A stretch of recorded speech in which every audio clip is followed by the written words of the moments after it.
Hello, this is Rex from Rex Recites again. Today I have two odes, two poems, one of each to my wives. I've had two English wives, and the odes are to them. But before we get that a little bit of background, a little bit of definition. One of the nicknames for England is Limey Land, Limey, Limey Land. And my wives and I were from the southwest part of England in a county called Devon, which we'll get to near the bottom of the first ode. So I joined the Navy in 1944 as World War II was winding down, if you might remember. Was in for a couple of years in the Navy. So the ode to Barbara, my first wife, starts this way. In 1944, with the connivance of the Navy and Lady Luck, I was sent to Limeyland from a small town in Kentucky. In 45, I married Barbara, a young British lass, also from the ubiquitous middle class. In 46, we came to the United States to face what might be our unforeseen fates. After 50 years, life is one, and a son and a daughter and another son.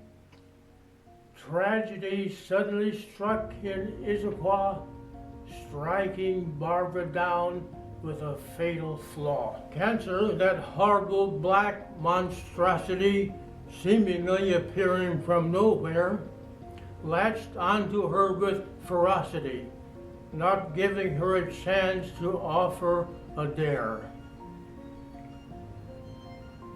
At her last bedside was I, holding her hand as her life ebbed out, my strand. In my hunger to keep her to abide with me in this world, I knew could not stop the slide. All of this was breaking my heartstrings as she was saying these and other distressing things. I'm so scared. I want to go home. And her last plea with finality, Rex, help me breathe. So I cautiously and resolutely huffed and puffed till Monster Cancer, recognizing my bluff, smirked at my efforts and taunted me by saying, tough. I weathered the loss of the love of my life by filling out my days with nepenthe-like strife, anxiously awaiting the blunting of my sorrow by each and every successive tomorrow. And so it continued for a year and more until I went for my last visit to Devon. And there I met Joyce, my second English heart heaven, to assuage my grief and give me a new love to explore.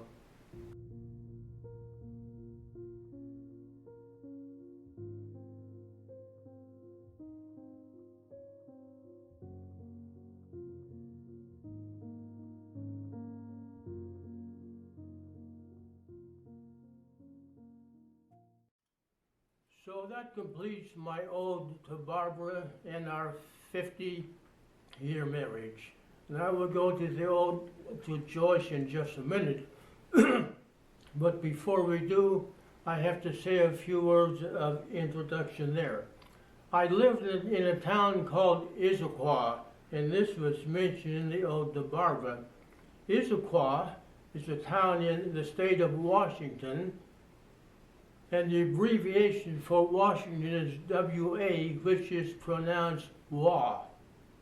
So you should know that before I repeat this little stanza, before the actual ode to Joyce begins. After Barbara died, as the end of her ode says, I went to England for a visit. Another word I need to define is the word blighty, B-L-I-G-H-T-Y.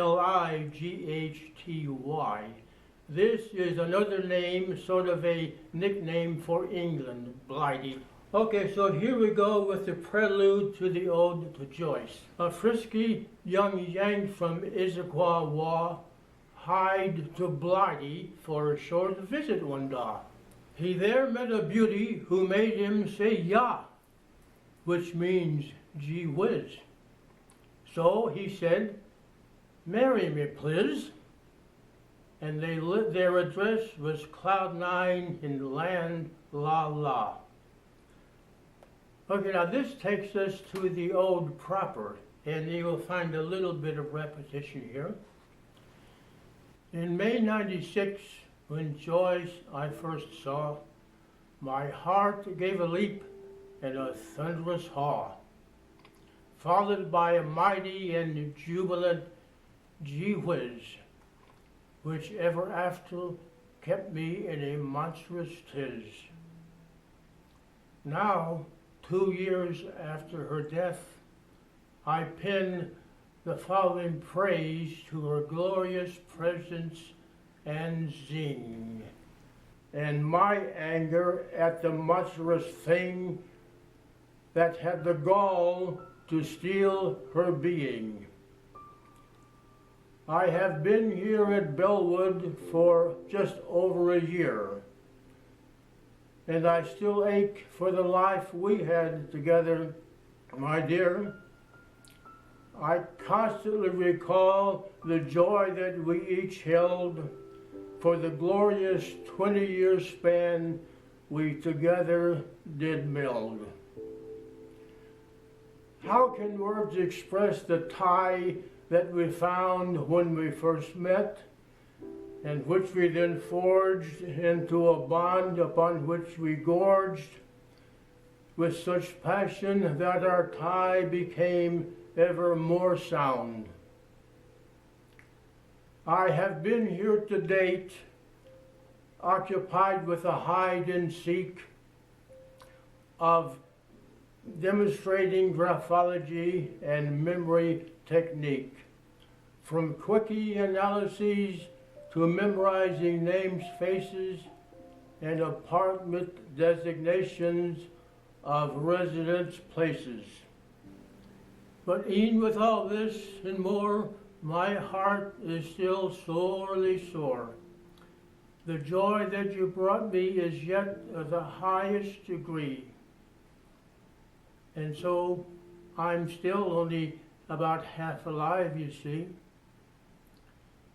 So many plaudits to Edna St. Vincent Millay for her poetic work Lament, in which she did lay the foundation for which I above tried to say.